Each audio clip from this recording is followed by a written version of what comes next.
So my journey into tech, I think when I look at it, it starts when I was little. Like I remember getting in trouble when I was in kindergarten because I would change the computer to say like, it used to say like, welcome to Miss Kaiser's class. And I would go in there and have it say, welcome, Gloria. And like, that's where I was like, oh, wow, this is fun, you know?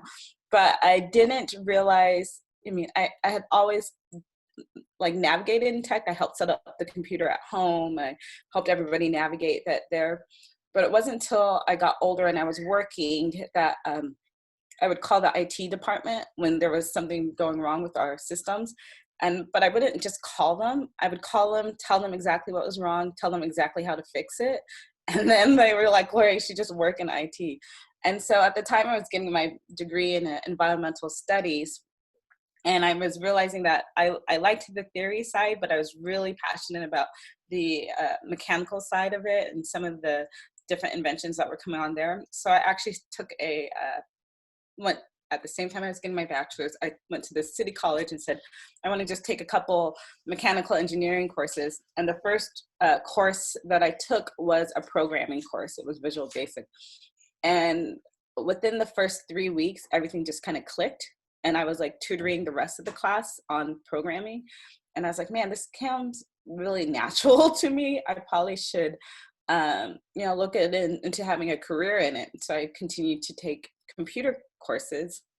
And so I was finishing my bachelor's and decided I would take all the prereqs for a master's in computer science at the same time and raise my children and work, which was meant that I had like no time for television or anything else outside of that. But even in my classes, I was the only, like one of two women and the only Black woman for sure. And I had just talked to my mentor at the time. She was calling me her little unicorn. She's like, well, this just doesn't really happen. And I was like, well, of course it doesn't happen like where I am. I'm kind of used to being the only in my group. But I thought like for sure when I would go to San Francisco or somewhere else, like they would just have more diversity in tech in general. And I got a scholarship to go to San Francisco to go to a tech conference and realized that I was like the only in a very broader sense, and that they really had a diversity problem within the tech industry as well. So I realized like I'm going to continue throughout this journey. It's something that I love to do. But I felt like I was like one of the original like 300 group, like I'm going to stand here and fight for this space to be as inclusive as possible. And so throughout that time, I started to work for Square, and being someone who was very into like hackathon culture and like software engineering coming up from that perspective, I could kind of see what boundaries and hurdles there were in the hiring practices of software engineers.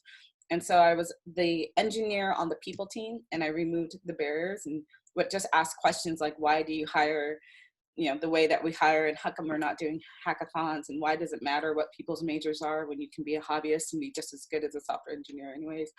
And so we started to like remove barriers there. That's where I got to become much more active in like diversity in tech as a whole, and kind of removing some of the mindsets there. And the tech industry is usually very perplexing to me as to why we hire engineers the way we do, because it's just so vastly different from how hackathon culture is and how engineering is. But through my work at Square, I got to advise a lot of different interns. We changed like we went from having like 30% female to I think 66% female within 2 years for our intern and new grads. I went from 5% African-American to 15% African-American. And when you really start to look at like what we did, there was nothing magical to it. We just started to say like, well, let's look at events that we traditionally left out and try to like be more inclusive in those spaces and start to include people in our funnels that we weren't even like posting job recs in their universities or things like that. So it really wasn't difficult. It just took someone with a different perspective to say, did we go to this organization? Did we go to that organization? And so it was really important to me that the whole ecosystem of technology just be very diverse, because I can tell by the use of your product if there's someone, if it's seen from a different perspective. at all. And I always say like there's like a emoji that has like the hands like this, you know, and it's a very confusing emoji for me because I never knew if it was like this or if it's like this, like which way the hands are facing. And the reason it is like if you look at like the different skin tones, so I always try to represent myself in the emojis, and so I'll choose a brown skin tone. But if you look at it, it looks from this direction and it has a little lip of a hand on it, but no Black people have Black hands on the inside. So I was like, why is it this way? And if it was supposed to be this way, you could have just removed the lip and then it would have not been looked at this side of the hand, it would have been this side of the hand. And so then I was like, well, who got paid to make that decision? Because obviously they didn't think it through on that one, you know. But there's multiple times when I'll look at a use of something and be like, why is it termed this way? Or like, you know, who made this decision? It just is, it's perplexing sometimes unnecessarily. And so diversity in tech became like a huge discussion for me. And then from that, it went even further from, well, diversity everywhere is a huge discussion for me. And not really diversity in like for diversity's sake, but more belonging. So like I learned a lot about organizations by how their diverse groups feel in the organization, if there's a sense of belonging, and what their board and CEO says about different oppressed groups. And that tells me a lot. So yeah, I mean, that's like my background, at least into how I got into tech and why I still advocate for the changes that I advocate for. Thank you. That is so interesting and wonderful. Are you like one thing that I have recently talked to some of our graduates about is how there will often be that feeling of like, I'm the only one here, I'm not well represented, and how that can really be discouraging and hard. And I kind of brought up the metaphor of like hacking your way through a path and making this new like pathway for people coming behind you, and how like if you get discouraged, that can hopefully be a motivator to you. What has been your experience with discouragement and how have you dealt with it? Oh, it's much more psychological for me, to tell you the honest truth, because when I worked in the Bay Area, I would walk through Oakland. I lived in West Oakland, and West Oakland has this whole gentrification that was going on. So they were not very pro tech people, but they didn't see me as a tech person because here I am, a Black woman. So they would just complain about tech people to me, like my neighbors would. So I walked through Oakland, and not only that, but I'd have people who were gentrifying it, like be really afraid of a woman with a backpack, a Black woman with a backpack, even though that's like the tech uniform, you know? So I'm going through town and I'm like, all right, well, you know, my neighbors hate me because I'm a tech person, but I'm not even recognized as a tech person. And then all the tech people are afraid of me because they think I'm going to steal something from them or rob them, you know, which I'm not. And then I would go off the train, I would walk up Market to Square. And what that walk did to me every day meant that I had to go through Tenderloin, which showed me that, you know, when you go through Oakland and Tenderloin, you see a lot of Black people. And then you get to like 7th and the financial district and 7th, where all of a sudden you don't see Black people, and you see a lot of non-Black people getting on buses to go into tech. And then I get into a building where I'm like, okay, there's like very few Black people again. So I was like, well, how did I make it inside the building? Like what happened there? And to me, it was a reflection of even a deeper problem, because when I lived in Houston, every graduate that graduated school in Houston knew how to get a job on the oil rigs. Like they knew that was the local industry, how to plug into that industry. It was very simple. Yet in tech, you have all this diversity really at your fingertips. And ideally, every student who is in the media area of the Bay should know how to get a job inside tech. Like we should not have the diversity problems that we do have.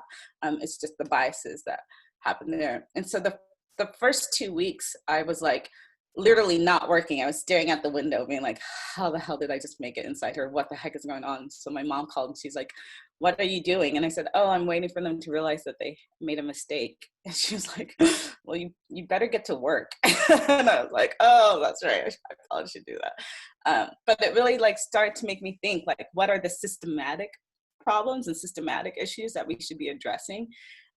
both, locally within the Bay Area, but also like nationwide. And then it came to, for me, when I was working with just different types of groups, a real discussion on like, is the Bay necessarily the best place to have a tech career for you? Do you feel like you can be the most authentic in the Bay? And so I always advocated for the interns that I mentored to try a different location just to have perspective. Sometimes it's London, Amsterdam, New York, Atlanta, and sometimes it is San Francisco. And it was really interesting to see their perspectives on it from there. So yeah, I have times where, I'm in my normal tech outfit, jeans and a t-shirt and whatnot, and that can be somewhat intimidating to people. But there's also times when I have to be very dressed up, and be in dresses and heels and whatnot. And usually when I'm dressed up with my male counterparts, they don't immediately think tech either. They think some type of sex worker or whatnot. And so it's like I'm almost cursed either way. And I often will change out of that outfit because there's too much. I don't want the stigma of like, I got to where I am in tech because of any type of biases or things that people will have from that perspective. And so I purposely tried to work extremely hard on it. But yeah, people come from their own perspectives a lot of times. So it's difficult to constantly be fighting that and to try to think of like, okay, well, where's my safe space at the end of the day? And is it safe for other people as well? Like that to me is something that's really important. So personally, I had to travel across the US when I was working for Square quite a bit. And one of the things that really became extremely important as I was hosting people in my workspace and also traveling was trans rights specifically, because we were kind of more aware. It was difficult in the Midwest to advocate for all different types of people, and then me leave to go back to San Francisco and be like, oh my gosh, what resources do I have available for you here so that you can be your authentic self? But then the Bay wasn't that great either per se, because we didn't have at the time we didn't have like a general neutral bathroom. So I was constantly inviting people to come in and see how great the spaces were, but then they had to leave just to use the restroom, which I just think is pretty inhumane. But then we had people even within our group that we had to look at and be like, are we sure that not only people can be their most authentic self, but be fully supported while they're here? And so a lot of rights where I might not personally identify as the oppressed group, but try to be an ally with, became extremely important for just being able to work. And then that kind of carried over into the activism space, because of, when you work with someone or you care about someone, you want their lives to be just as equal as yours are. So you advocate for them just as much as you would advocate for yourself. Thank you. Have you ever found a space in tech where you felt completely included and like you belonged? I mean, Square was pretty good for me during my time there. I absolutely loved being there. I had a lot of direct communication with people who wanted to make change. And I think that the big part of that too was there was specifically for me a Black woman on their board too. So I knew that at a board level, they was someone that identified like me and would care about my voice as well. And so that's why I really look at people's boards to see like if your board is very homogenous or very much one perspective, then it's very different. There's just unconscious biases that have effects for other marginalized groups that people might not be aware of. So the more perspectives that you can have at a board level, the better an outcome is for me. But I also do like seeing different CEOs that do the work or just get it. So let's see, Alexis Ohanian from Reddit just took his step off the board, and I thought that was really powerful. And he said specifically to, he wants to see a Black woman fill the seat. I think sometimes people just make great statements with what they do with their actions, and that to me is much more impactful than your their Black Lives Matter PR piece. It's really like, what are you doing within your organizations to make sure that the Black communities that either use your product or are there as your employees feel completely supported. So I did like that Square and Twitter did make Juneteenth a holiday, a paid holiday, and not having to work. I thought that was really impactful, and I like seeing some of these other companies kind of moving that towards that direction. Wow. Thank you so much for sharing. Mm-hmm. I am curious how the conversation around, or how you have viewed the conversation as changing in the last few years, the diversity in tech conversation. Yeah, so I think there's like stages that it goes through.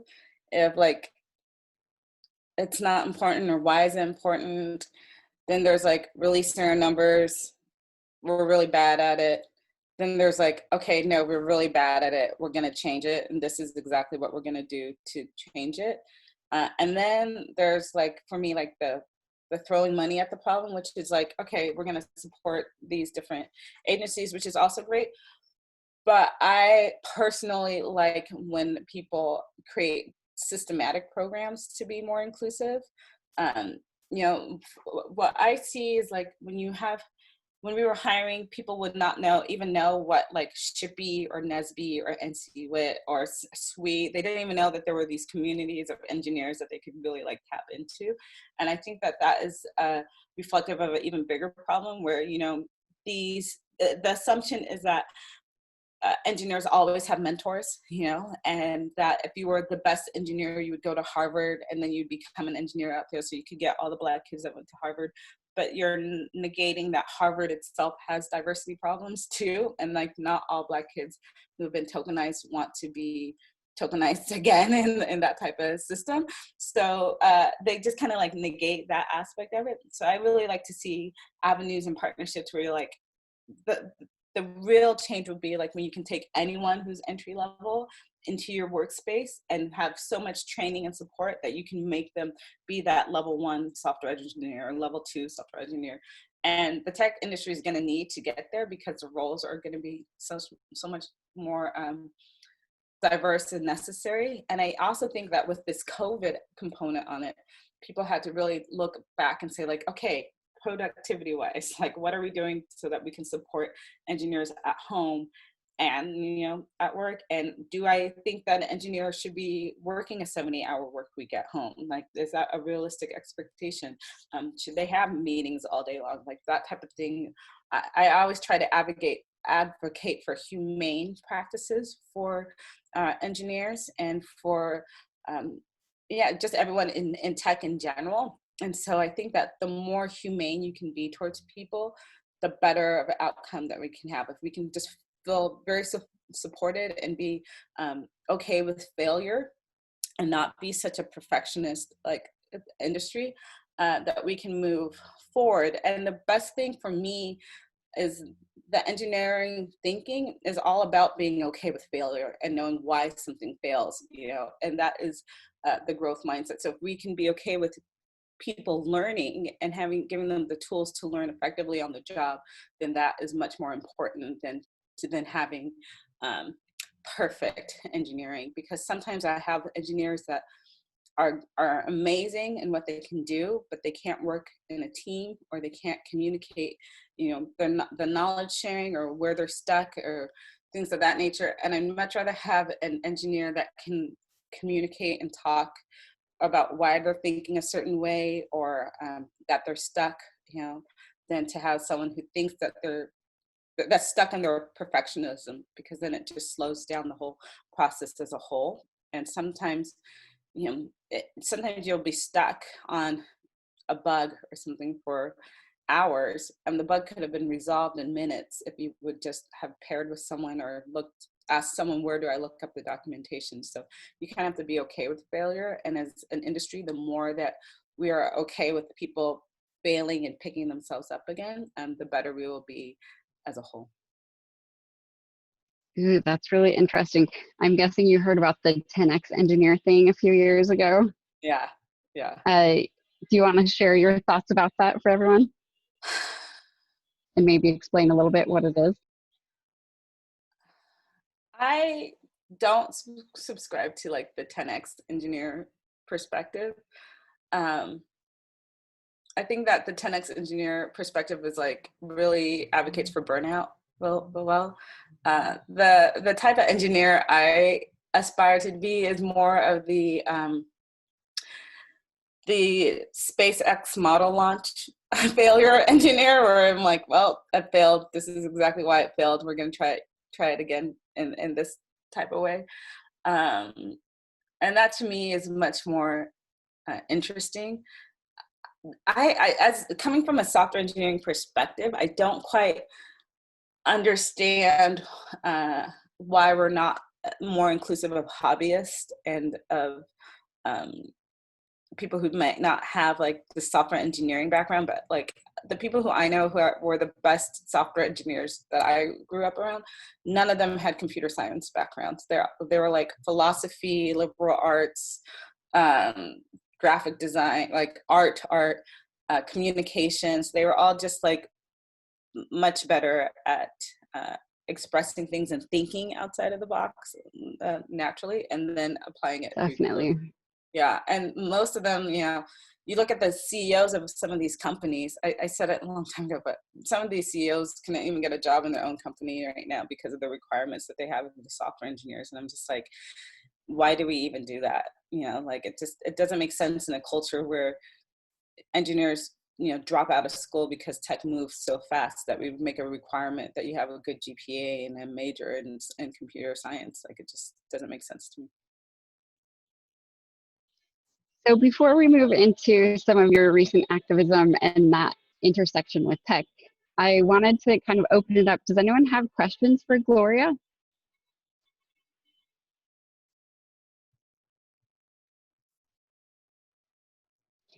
I see Audio thinking about it and laughing. Yeah. Perfect. I have a question. Sorry, I'm not. Sure, go ahead. That's all right. I have like pretty low internet access where I'm at, but I just wanted to know, like, because you spoke slightly on how like you felt like you had to work twice as hard, and because of that, and I was just wondering, how did you counterbalance that, or if that has changed the more you've been in the positions of as a software engineer, or like as a founder or CEO of like your company, like how has that changed? Yeah, so I pretty much recognize when people expect me to work really, really hard sometimes too, so I won't even engage. The way it starts to manifest is this: whenever someone asks me, what can they expect of me as a worker, I say, whatever your expectations of me are already too low. Like, I already know that expectations of a Black woman, in the workplace are just not high enough. So I just tell them, like, whatever you think I'm going to do, I will blow you away with it, because your expectations as me as a person are already too low. Like, it will come up with salary discussions when you think about how much less a Black woman is paid than her white male counterparts. It is like the work that is given to someone as a mother that's not given to someone who's not a mother, and that's much more a reflection of systemic problems. So I already know that people's expectations of me are too low. The second times I see it is when I am asking to pitch ideas or going in to discuss, Shule from that perspective, where if I have to explain to you systemic problems in education to someone who had been privileged to have private education their whole life, then we're going to spend so much time on that discussion that you're not even going to understand how I know the problems that are currently around. And the part that to me was really interesting was when I was pitching for 3 months before, 2 weeks before COVID, about decentralization of education, why our education system is wrong. And the response I got back was that our education system would never fail.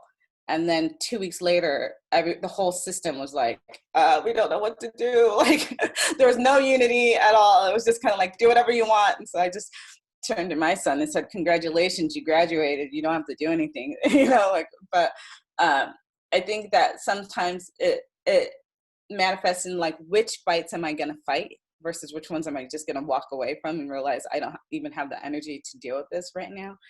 And when it comes with earlier software engineers, I feel like it comes into culture. Like there's a lack of diversity here. There's not a sense of belonging. There's a feeling of tokenism. I will take it on. And I will tell you, you can't take on that fight all by yourself. You're going to have allies or whatnot because you'll burn out very quickly. And so I very quickly see like the burnout rates from that. And I advocate for people when you're in a toxic, anytime you're in a toxic interview or a toxic position, I always advocate to get out, you know, because it will do so much more harm to one's self than to do it that way. When it comes to interviews, like I've had so many bad software engineering interviews that started off awful that I just won't even put myself through that. And I will let the interviewer know right away, like, you know what, this is a reflection of your company. I think that we need to either reschedule with a different person that will be probably a better reflection of your company if this is not a reflection of your company, or you need to either reschedule your time with me because you're not approaching me as a colleague or a potential colleague. You're approaching me as like a help, like, or like a sympathy interview. And I don't need that, you know, or it's antagonistic in general. Like sometimes it's antagonistic and I was like, I don't need to put myself through that. And I let the recruiters know right away, like, you know, it's not a reflection of yourself. It's a reflection of the interviewer. If you have a bad interview, in all honesty, because an interviewer should be able to guide any type of background through at least the interview, regardless if you got the answer correct or not. It should be more of like two people pairing together or having a good time together and answering questions. And so that's usually some of the things that I'm like, I just won't even engage.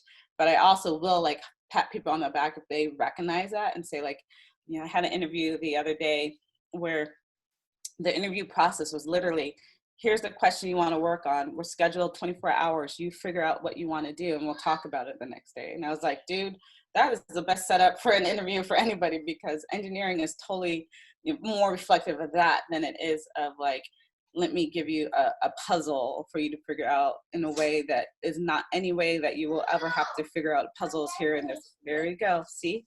You see this? I warned you. Yep, he is stark naked right now. Okay, go get chonies.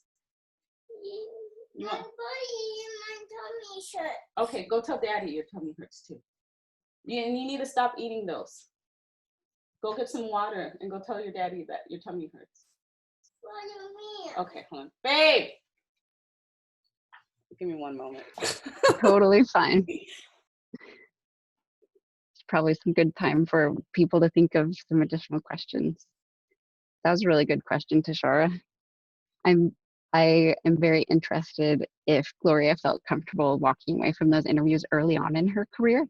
I know several people who now say upfront, like, I do not do whiteboarding interviews, but I know that early on in their interviews, they didn't feel like they could really do that. So that was kind of a follow-up question that I had.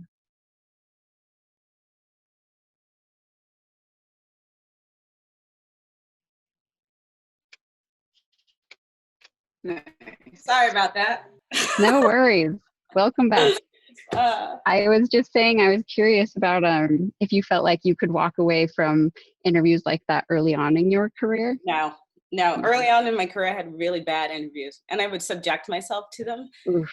And then as I got older, I realized that my perspective is a bonus. So being able to have my perspective should be seen as a bonus. And if you don't recognize that by now, then there's something wrong in the organization, you know? And so I just don't subject myself to that anymore. I think like the time that I have for myself is much more valuable. And it's also a red flag. Like, to me, it's more of a red flag of like, do I want to work at an organization that does that? And yeah, it's definitely much more of a red flag for me. It was more of like, oh, would I want that person to be my boss after having this experience? Like what amount of money makes it worth that?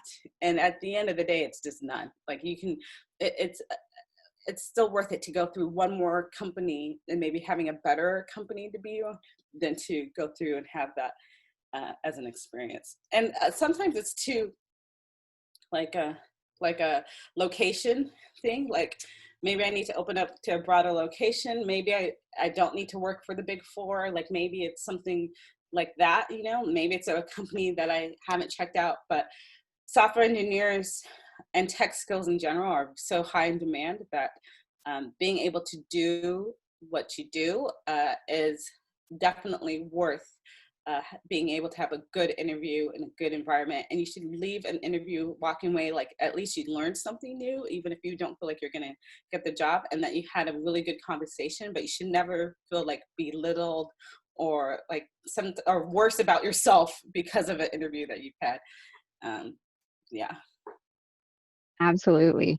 So for people who are kind of stuck in those jobs where they don't feel fully supported and they don't feel like they can afford to do anything else right now because of the pandemic and how hard it can be to get a job, what advice would you have for dealing with that? I know you already mentioned making sure you have allies and groups you can turn to, and that's one major reason Tectonica has check-in calls with the graduates post-graduation.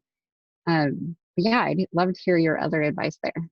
So from my HR perspective, I also advocate for like documenting as much as things as possible, especially if you're in a toxic workplace. You know, have your one-on-ones, like you figure out which avenues are helpful for you. I know that like the worst case is that you get fired, and through being fired, you have a severance and unemployment, and like tech is really good to workers. So it's like, all right, you know, always feel like you have a voice. If you don't feel like you have a voice, I think that's more reflective of a company that you shouldn't really be in. The things that you can do though too is like find allies, find employee resource groups that can help you through it. Find different teams. It might be a team thing. Find a good mentor, maybe that's not on your team, but does something that you want, or a good mentor outside of the workplace too is really, really helpful.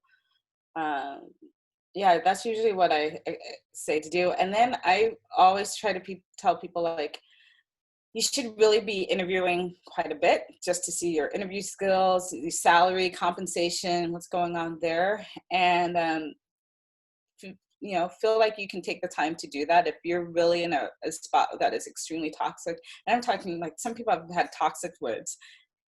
You know, anxiety inducing, you're not sleeping, like it's better for you to pivot than to put yourself through that, because the work that you're producing is not going to be great during that time. And it's not worth losing your sanity to have a paycheck at the end of the day. Sometimes you might need to take like a couple mental health days and really reevaluate like what are the expectations of this organization that I'm going through. And is it beneficial to me as a person? Thank you. I'd love to hear more about your recent activism and kind of how that intersects with tech and what you are currently doing. Yeah, so recently I spoke out. I live 2 hours north of San Francisco in a town called Redding. And I thought every town in California was liberal, being a California native that I am. And this one is very conservative. And so we had a Black Lives Matter protest here. The first one was kind of organized by a church whose stance on LGBT, they still advocate for conversion therapy. So their stance is very counter than what I personally believe. But it was like the Black Lives Matter protest. So I was really having a hard time deciding, like, do I go and like use my voice and be like, yay, but then have to align with this church that I don't agree with, or is there a different alternative? And so a different alternative showed up. And so I said, okay, this is what I'm going to align with. And I encouraged my community to do so. The problem with that was A, I spoke out against the church, and B was I spoke out for Black Lives Matter, which is just to me somewhat common sense. But there's a very big militia groups around here. And so I had to basically call my lawyer and be like, okay, if I go to jail, like, will me speaking out against it and saying like, hey, I'm going to go here, does this put me into any type of criminal perspective? And he said no. And he's like, but if you're getting death threats, you know, which I was at the time, you need to create a will and say your goodbyes and do all of that before you go, just so you have peace of mind. And so I did. I called my mom. I told her like, Mom, I'm going to go speak at this march.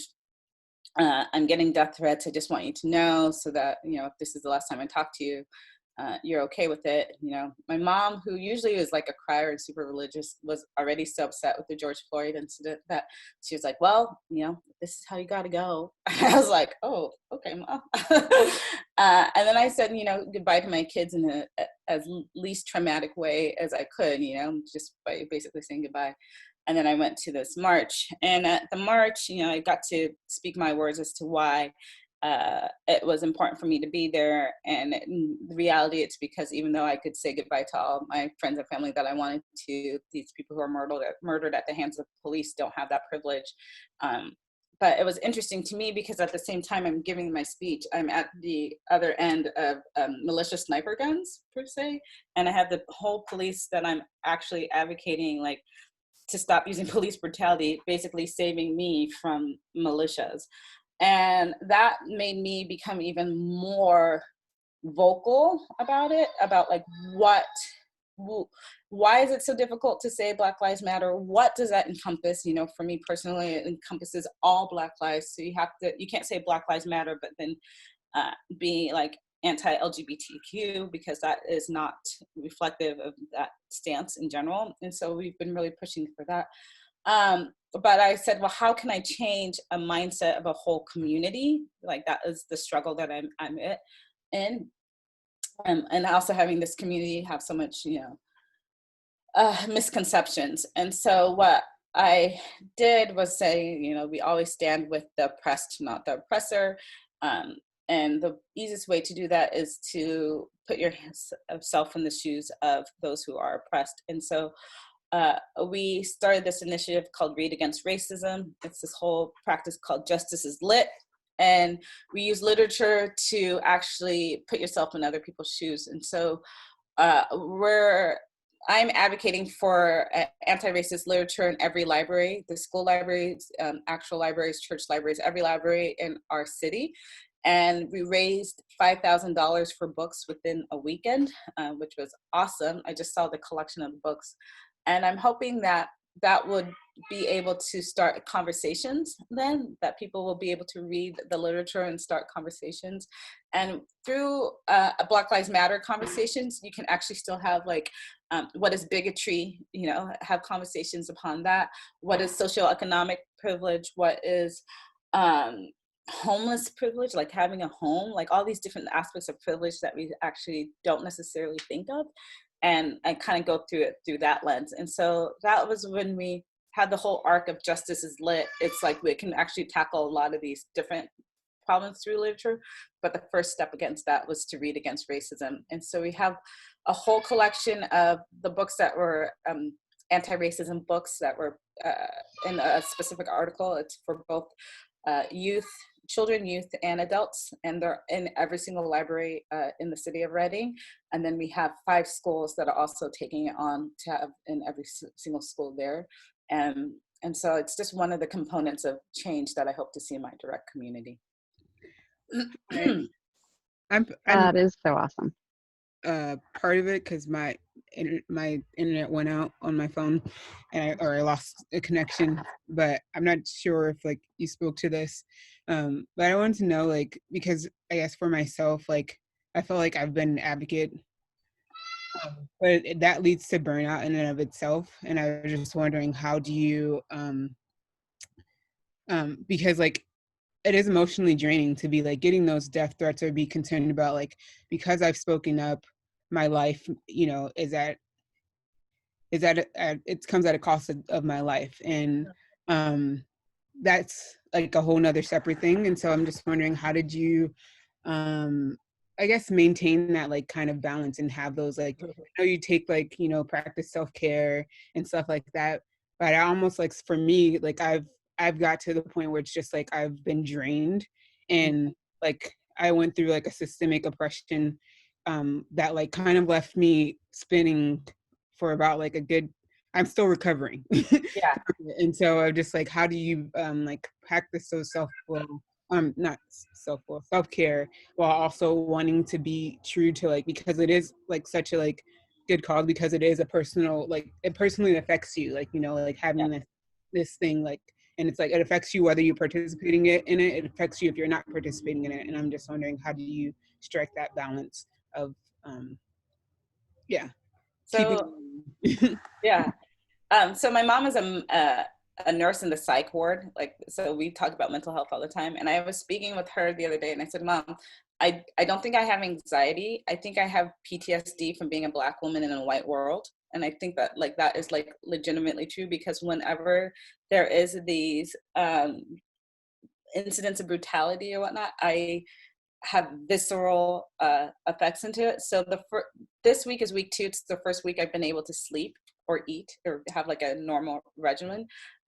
But I was most definitely in a state of trauma the first week. And I came from just, I couldn't even eat because my mouth was so clenched of anger for so long that I couldn't open it to actually swallow food.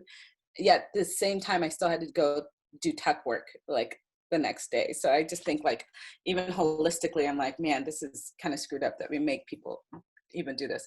And I am a huge advocate for self-care. Like I had to carve out time. I really had to like mindfully carve out time.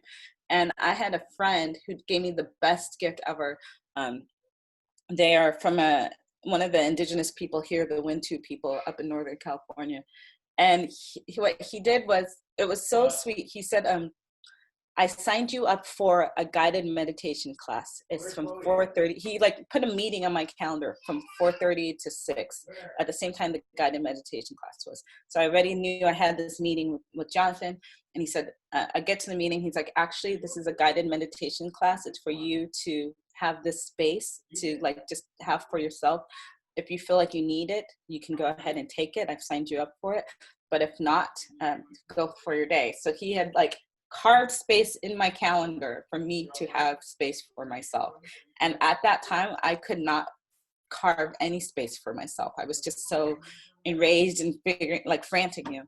And so what I've been doing after that was I you know, do have my self-care of like lifting weights and whatnot. But I also practice carving out time, specifically time. And so I've let everyone know, like, I don't work on Wednesdays. I don't do any, like my Wednesdays, there's no work on that calendar day. There's nothing that you cannot get in touch with me on that day. Like maybe I'll work for an hour or so, but everything on that is a self-care day. And I have to be purposeful with self-care. So it's like, trying to get me to sleep sometimes will take me, especially if I'm in a state of trauma, it will take me almost 3 hours of calming myself down, taking a bath, taking melatonin, like purposely carving space for myself during that time. And then I'm unapologetic about it, of like, you know what, this is, you're causing me trauma is what I basically tell people. So if you are trying to have me explain something that you could have done the research on, I've literally gone to the point of saying, okay, you're actively practicing covert white supremacy. The part of white supremacy you're practicing now is A, B, C, D. I'm going to assume that you can do the educational research, but I've provided a link for you. And if you are purposely going to ask me again, please do not, because you're causing me trauma, you know? And I put it very frankly for people, like, I'm going to assume you're not trying to, but you're doing it, you know? And this is exactly what you're doing. Go do the research and come do better. And that to me has been like so absolutely helpful. And then being mindful of people and being like, do you have the capacity to even hear me out right now? Like, what's your capacity? I've had like cookies come be sent to my door. My cousin is advocating for reparations, and she's like, today's Juneteenth, this is my Venmo. If you're paying reparations, here you go. If you want to look for a Black woman, this is what you do.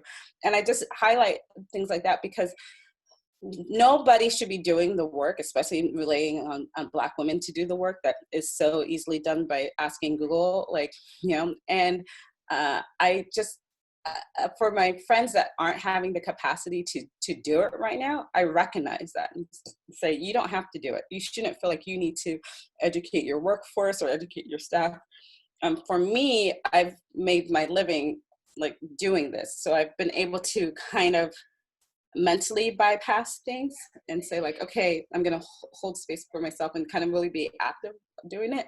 But it's still very difficult even for me. So even when I went to the protest and talked, if you saw me at the rest of the protest, I couldn't move. I was like exhausted, physically exhausted from this. I couldn't lift weights. I felt like the whole world was on my shoulders, you know? So there's just times when it would take me 2 hours to make lunch, you know, like little things became so tedious that it was just impossible. And so I just recognize it in others and say like, people are in a state of trauma right now. Like they're going through active trauma, and it could be by people posting things that they are innocently posting that they don't realize it can be triggers for other communities. It can be that from constantly talking about it. And it's difficult a lot of times. And so I tell people, like, if I need to take a mental health day, I just let people know I'm taking a mental health day. And if you're what I call like my aces, like my 4 people who can call me at any time, I'll answer your call. But other than that, I'm unapologetic of me carving my own space because it's needed during that time. Does that answer your question? Yes, thanks for sharing. I also, I guess, have a part B because Yeah. I found that when I speak up and make it clear as day, that like it still isn't received, and that's even more draining Yeah. upon me. And so I guess what are I guess things that you have shifted, or just like that's like, oh, I'm just gonna they leave it and not, but it's like sorry, I'm trying to have a Yeah. concise No, thought. no, I understand.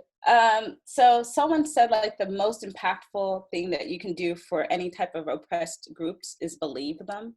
Like believe them when they say their experiences are what they are. And so I've gotten to the point where I'm like, if you don't believe me the first time, you're not really an advocate for me. And I don't participate in toxic relationships. So regardless of, you know, if you're a friend of my mom's or a friend of my kids, like I can't do it mentally anymore. Like I can only fit a certain amount of stuff in my space, and me having to pull you up and like educate you on something that I just said where I stand, just to me shows that you're not pro me. You know, like you're just not pro me, or if you feel like there has to be some type of combative thing towards it all, which, and even at the end of the day, it's like, I shouldn't have to educate you on Black Lives Mattering. Like that should just be, yes, of course they matter. And if someone's not, you know, it's a general humane perspective. And so anything that I see that's adversary to me, if I feel like the person is toxic to me or not beneficial, then it's just, bye, Felicia, I hope you have a good life, you know? Or the Texas has a saying that's called, oh, bless your heart. And it basically is like a nice way to say F you. And I just mentally say, bless your heart, see you later. Like you don't get to know me. If you're not gonna know me at level step 1, you're not gonna know me at step 10. So like, bye, peace out, enjoy life. But I'm not gonna hold space for you to be negative towards me anymore.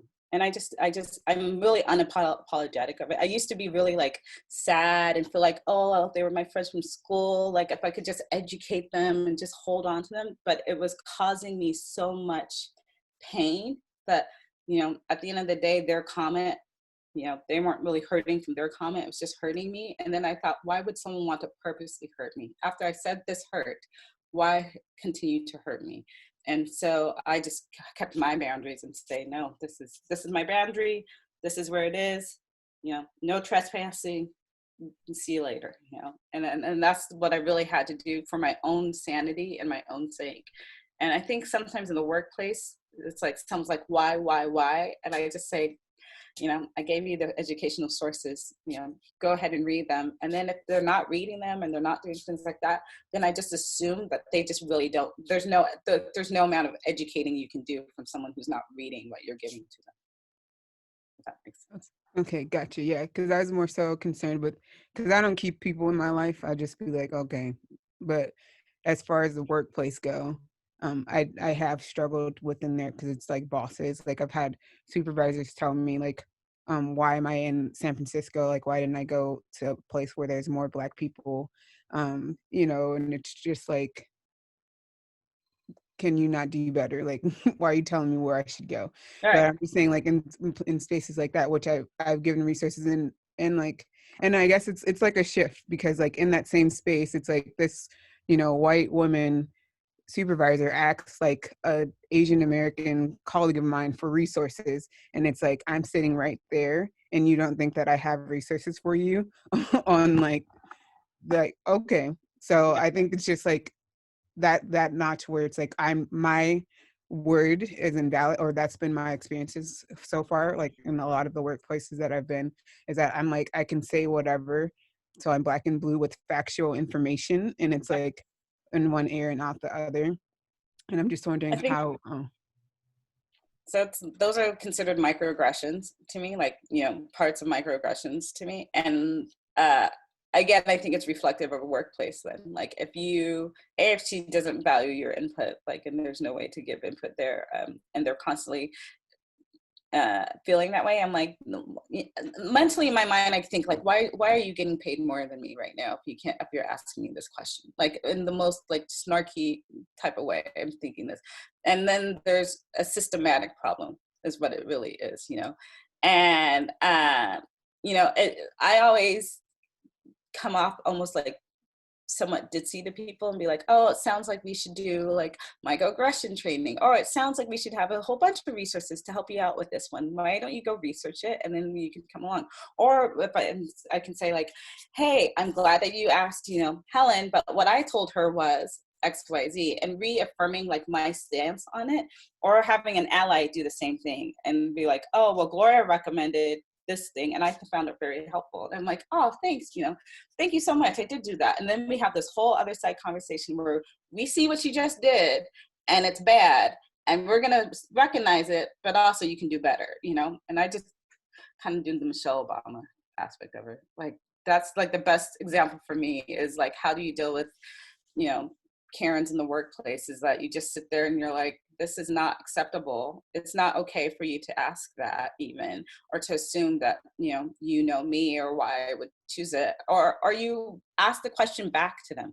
Because sometimes if people have to confront their own bigotry and racism, they don't, like, they can't even process it. So it's like, well, why wouldn't I belong in San Francisco? You know, why wouldn't I, what would make you assume that I would feel more comfortable in Atlanta than I would here in San Francisco? And why wouldn't you consider Oakland? Like, you know, to me, like, you know, there's all these pockets, you know, or why aren't there Black people in San Francisco? I don't understand that, you know, just keep spinning it out to them. But it's only if someone really wants to have a real conversation. And most of the times people don't really want to have a real conversation. They want to be stuck in their own ideology, is what I've figured out. Yeah.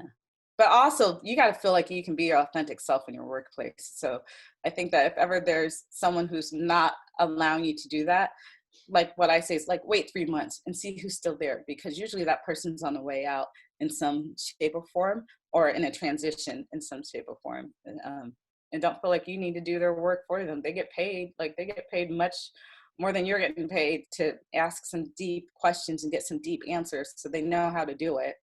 This is how you go about it, you know. Or you can say like, that's a great question for our ERG group, and just leave it at that. That sounds like a good question to ask the ERG group. Maybe should we have a company conversation about that? Okay, thank you so much. That's all right. Thanks so much, Gloria. I want to be cognizant of the time. It is 3 after 12. If you are open to answering a few more questions, I think there might be 1 or 2, but otherwise we can like connect online and go from there. Yeah, I'm definitely open to answering any other questions. But if you have to go, feel free to connect online with me as well. You can always just type in my name and this face shows up. So it's the great part of having a Congolese last name, is there's not a lot of imposters from that. But you can reach out via Twitter. It's G Kimbwala, or Instagram, LinkedIn, Facebook. I'm a pretty open person. I just try to let people know that I always advocate for their press. So if you feel like my posts are a little spicy, like now you know why. Thanks, Gloria. Ashley, did you have a question? I do. I don't know if you touched bases on this already, but with the lack of resources in low income communities, what are some ways or ideas to decentralize education for people of color who want to get into tech? Yeah. Okay, perfect question. Okay, so I think sometimes we have to be cognizant that when this whole thing happened with COVID, I was working with a group and I was like, okay, what do we have for people who don't have access to Wi-Fi or internet as a resource when we decentralize education? And the response I got back from these tech people was like, who doesn't have Wi-Fi or tech? And I was like, no, there's tons of people that don't have Wi-Fi and tech.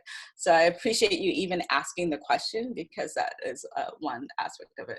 I really enjoy the way that my kids learn is they're called unschooled. It's called unschooled learners. And they learn through like museum interactions, gaming, things of that nature.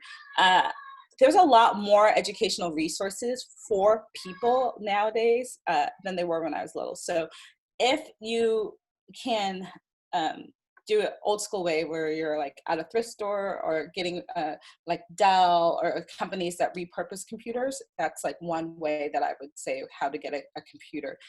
If you don't do it that way, you can get a Kano. A Kano is like $100. It's basically a keyboard with the output and it runs on Linux. That's another way to for a low cost get in. But then there's other ways of programming that aren't computer programming, that's still programming thinking. And so there's like games, like actual games that are coding games, like checkers type thing that you can play that's all about programming thinking. And then there's a great set of literature that's done by like Girls Who Code has it, and Scholastic have it too. It's like how you use Scratch per se. But one of the best ways of programming that I've had for people who didn't have computers was to go through computer logic. It was actually a interview question at a Grace Hopper event. And they had like a for loop, and it was printed out and it was cut in pieces. And you had to go back and put the for loop statements into the whole aspect of it. And there was no tech really done with it. It was all done with paper, but it was still a way to go through and do it.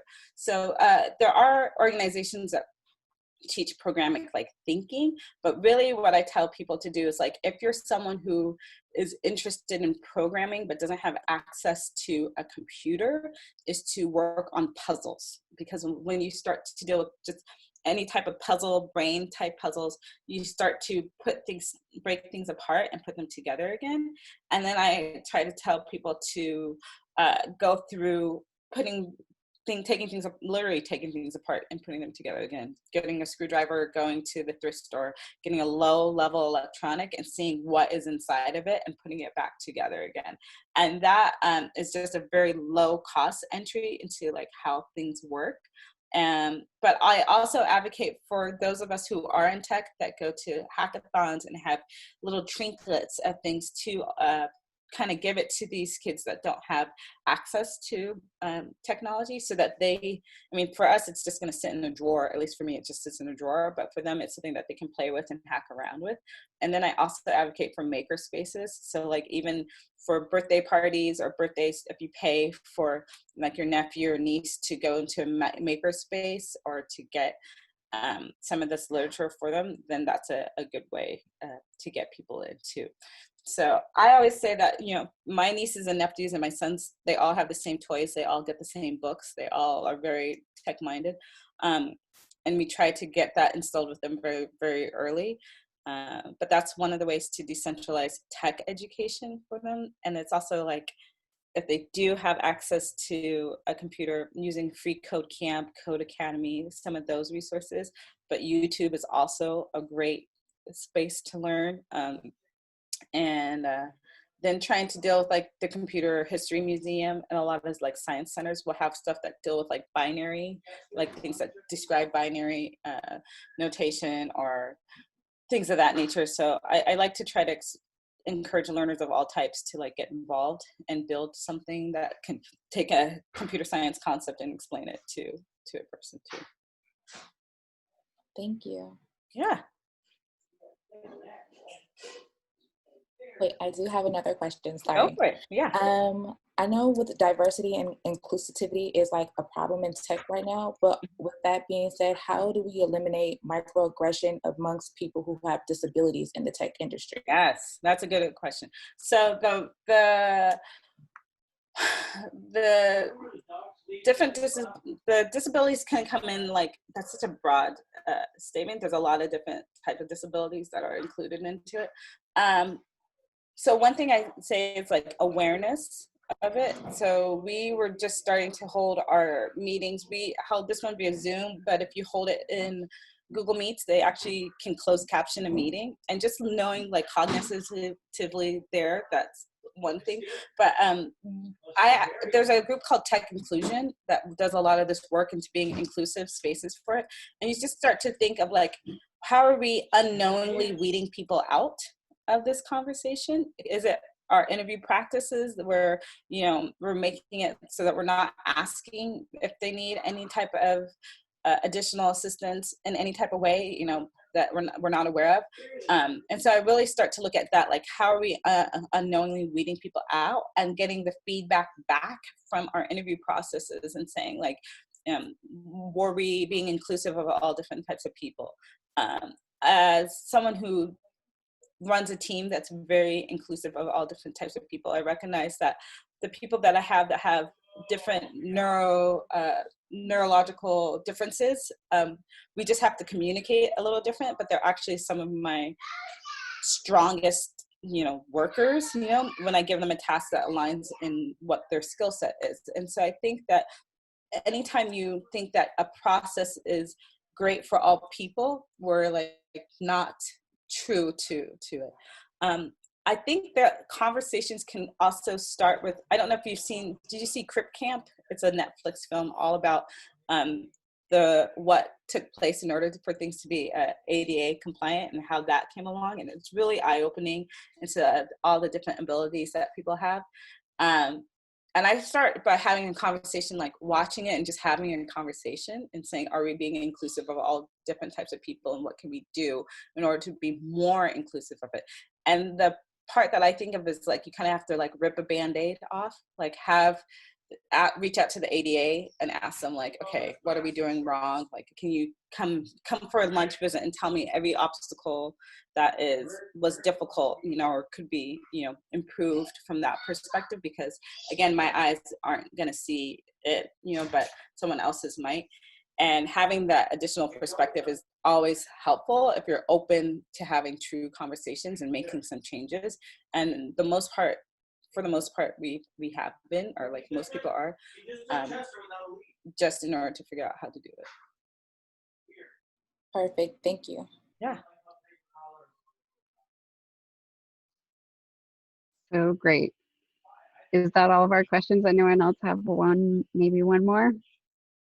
I'm going to put my email in the chat so that if someone ever has a question that they want to reach out to me directly, you know, you can definitely do so. I'm more than happy to help. All right.